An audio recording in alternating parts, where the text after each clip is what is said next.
सोचिए, सुबह की बस एक छोटी सी आदत और आपका पूरा सिस्टम जैसे रीसेट हो जाए।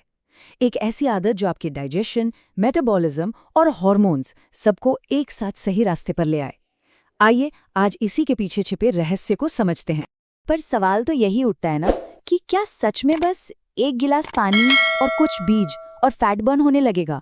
क्या गैस, ब्लोटिंग, एसिडिटी जैसी दिक्कतें हमेशा के लिए खत्म हो जाएंगी? सुनने में तो ये थोड़ा ज्यादा ही अच्छा लगता है।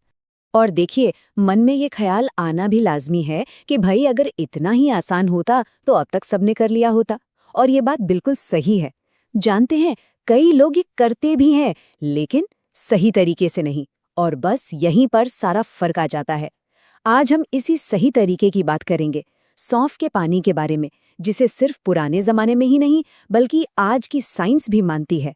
तो सबसे पहले चलिए थोड़ा पीछे चलते हैं, आयुर्वेद के पन्नों में, और देखते हैं कि वहां सौंफ के बारे में क्या कहा गया है। अब यहीं पर आता है सबसे बड़ा कंफ्यूजन। एक ऐसा सवाल जो हमेशा पूछा जाता है, सौंफ की तासीर गर्म है या ठंडी? ज्यादातर लोगों ने यही सुना होगा कि ये ठंडी होती है, लेकिन आयुर्वेदिक ग्रंथ कुछ और ही बताते हैं।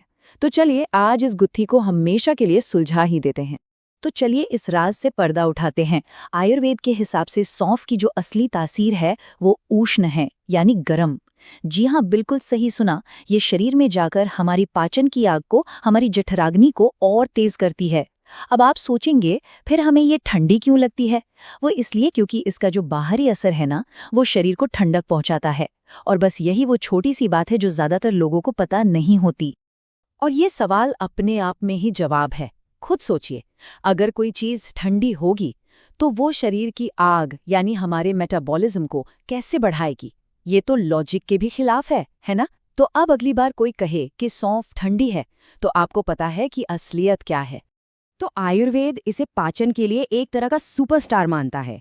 ये गैस और ब्लोटिंग से फौरन राहत देती है। इसे कार्मिनेटिव कहते हैं। पूरे डाइजेस्टिव सिस्टम को सुधारती है। शरीर के अंदर जो भी टॉक्सिन्स या गंदगी जमा है उसे बाहर निकालने में मदद करती है। और हाँ, कब्ज जैसी आम परेशानी में भी बहुत काम आती है। पर क्या बात सिर्फ पेट तक ही खत्म हो जाती है? जी नहीं, कहानी तो अब शुरू हो रही है। देखिए, ये मेटाबॉलिज्म को तेज करती है, जिससे वजन कंट्रोल में रहता है। दिमाग और आंखों की सेहत के लिए भी बढ़िया है। और महिलाओं के लिए तो ये किसी वरदान की तरह है। चाहे हार्मोन्स को बैलेंस करना हो, पीरियड्स के दर्द को कम करना हो, या फिर नई माँ के लिए दूध बढ़ाने में मदद करनी हो। तो ये तो हो गई हजारों साल पुरानी बातें। चलिए अब देखते हैं कि आज का विज्ञान, मॉडर्न साइंस, इस पर क्या कहता है। और कमाल की बात यह है कि मॉडर्न साइंस भी आयुर्वेद की बातों को ही सपोर्ट करता है। स्टडीज में ये पाया गया है कि ये गैस, ब्लोटिंग और यहाँ तक कि आईबीएस जैसी दिक्कतों में भी आराम देती है। और सिर्फ इतना ही नहीं, इसमें इतने एंटीऑक्सीडेंट्स होते हैं कि ये हमारे शरीर को अंदर से होने वाले नुकसान से बचाते हैं, जिसे ऑक्सीडेटिव स्ट्रेस कहते हैं। इससे डायबिटीज और हार्ट डिजीज जैसी बड़ी बीमारियों का रिस्क भी कम हो सकता है। तो अब जब ये तो साफ हो गया कि इसे क्यों इस्तेमाल करना है, तो अब आते हैं सबसे जरूरी सवाल पर, कैसे बनाना, कैसे है, पीना कब है और कितना पीना है। तो देखिए, इसके दो सबसे आसान और पॉपुलर तरीके हैं। पहला है भिगोकर। बस 1-2 चम्मच सौंफ रात भर पानी में भिगो दीजिए और सुबह छानकर पी लीजिए। सिंपल। और दूसरा तरीका, जो और भी असरदार माना जाता है, वो है इसे उबाल कर पीना। अब अगर आप इसका पूरा फायदा उठाना चाहते हैं तो उबालने वाला तरीका बेस्ट है। करना क्या है, 1 चम्मच सौंफ को बस हल्का सा कूट लीजिए, इससे उसके अंदर के तेल निकल आते हैं। फिर इसे 2 कप पानी में डालिए और तब तक उबालिए जब तक पानी आधा न रह जाए। बस फिर इसे छानिए और गरम गरम पी लीजिए। और इसे पीने का सबसे सही समय कौन सा है? तो सबसे अच्छा टाइम है सुबह सुबह, खाली पेट। इससे आपका पूरा डाइजेस्टिव सिस्टम दिन के लिए तैयार हो जाता है। और हाँ, अगर मकसद वजन कम करना है तो इसे खाने से लगभग आधा घंटा पहले पीजिए। ये भूख को कंट्रोल करने में भी मदद करेगा। एक बात जरूर याद रखिएगा, ये कोई जादू नहीं है जो एक दिन में काम कर जाएगा।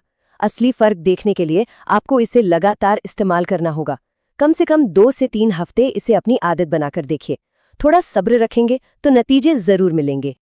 अच्छा, ये भले ही एक नेचुरल रेमेडी है, लेकिन कुछ चीजों का ध्यान रखना बहुत जरूरी है। सेफ्टी सबसे पहले, है ना? तो ध्यान से सुनिए। अगर प्रेगनेंसी है तो इसे बिल्कुल नहीं लेना है। जिन्हें हार्मोन से जुड़ी कोई समस्या है या मिर्गी की शिकायत है, उन्हें भी इससे बचना चाहिए। और अगर खून पतला करने की दवा, हार्मोन थेरेपी या बर्थ कंट्रोल पिल्स जैसी कोई खास दवाइयाँ चल रही हैं, तो इसे शुरू करने से पहले एक बार अपने डॉक्टर से सलाह ज़रूर कर लें। तो आज हमने सौंफ के पानी के कमाल के फायदों को समझा, लेकिन जरा 1 मिनट सोचिए, क्या होगा अगर सौंफ की इस ताकत के साथ जीरा और अजवाइन जैसे शक्तिशाली बीजों की ताकत भी जोड़ दी जाए? ये एक ऐसा कॉम्बिनेशन बन सकता है जिसके फायदे शायद हमें हैरान ही कर दें। इस बारे में और जानना सच में काफी दिलचस्प होगा, है ना?